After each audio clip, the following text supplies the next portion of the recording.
The curse of free software, I think, is that they always make it a bit buggy so that you finally get so exasperated you shell out the money to buy the quote unquote professional version.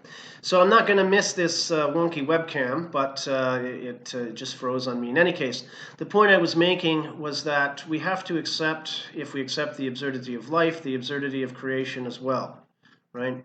And a creation is absurd because an artwork, whether it's a novel or a poem or a painting or a symphony, is an attempt to make our mark permanently in the order of things, to crystallize our thoughts and our feelings in a singular work that stops time, but it doesn't. Think of how much has been written, sculpted, painted, sung over human history, and how few names we actually know, right? And in terms of, Greek, let's just take Greek tragedy and comedy for an example. We know the names of 4 or 5 playwrights: Aristophanes, Sophocles, etc. But there must have been so many more, right? So all of this is lost, and in 1,000,000 years or 200 million years, even those names will be lost. Things just constantly churn and transform, and we can't stop time. Right? We can't stop time.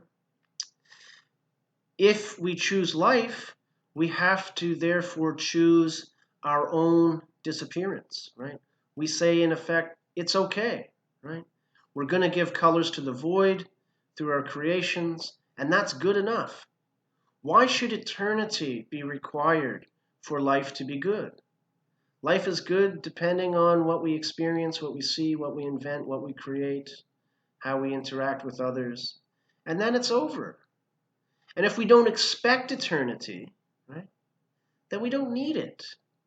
That doesn't mean that we cure our fear of death. Philosophy is not therapy in that sense. As I've said before, it doesn't solve our neuroses necessarily.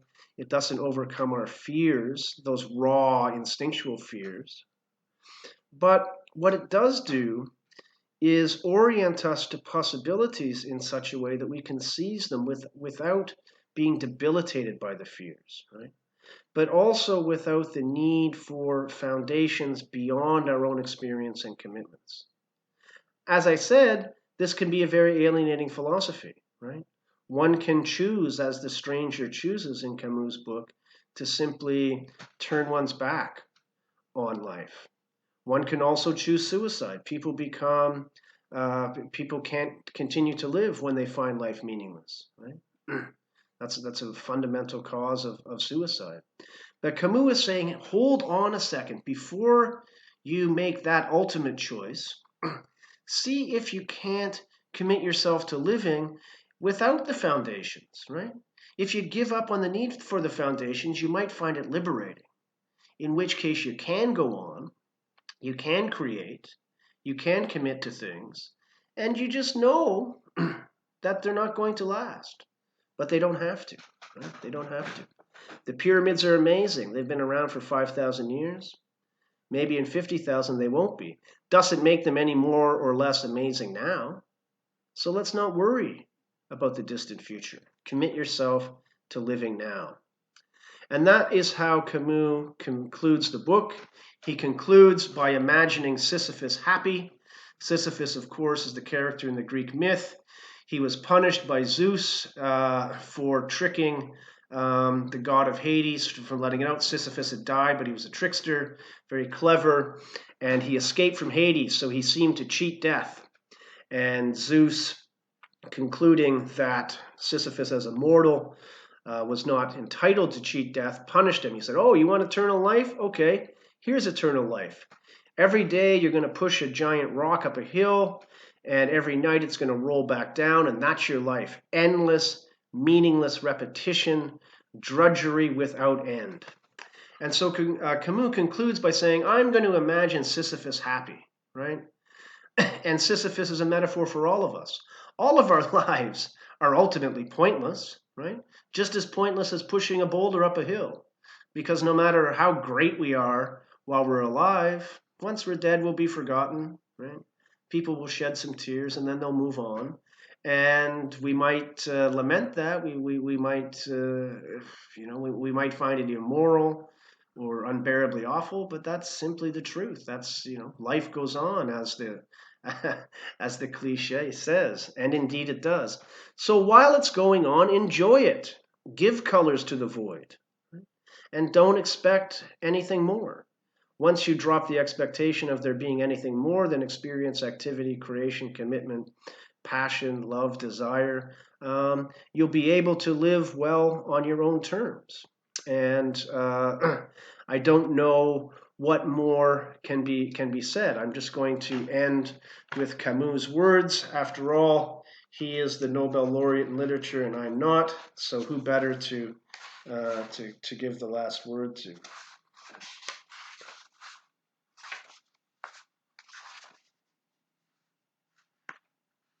So this is the final paragraph. I leave Sisyphus at the foot of the mountain. One always finds one's burden again. But Sisyphus teaches the higher fidelity that negates the gods and raises rocks.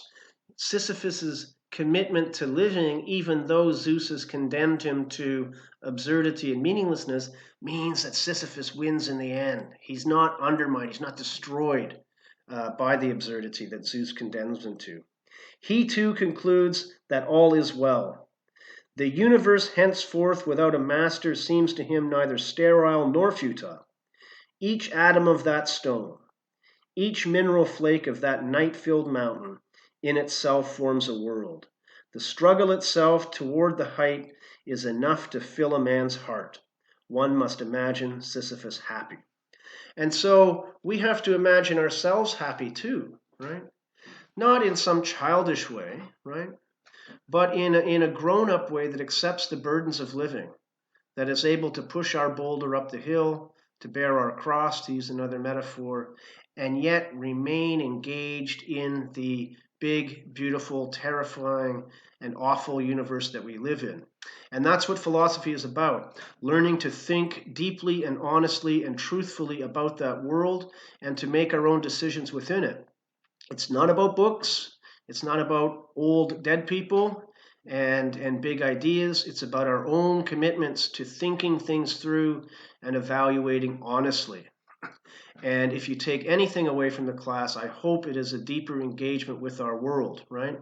And by a deeper engagement with our world, I mean a deeper engagement with the good in it, appreciate the beauty, and an appreciation of the bad in it, and a commitment to trying and understanding it and to solving it, right? Of course, single minds aren't going to solve complex problems, but we can commit ourselves, like the people of Oran in Camus' novel, to working together, to solving things as best we can, knowing that there's going to be more problems, but those are a good thing in a sense because it gives a future generation something meaningful and important to do.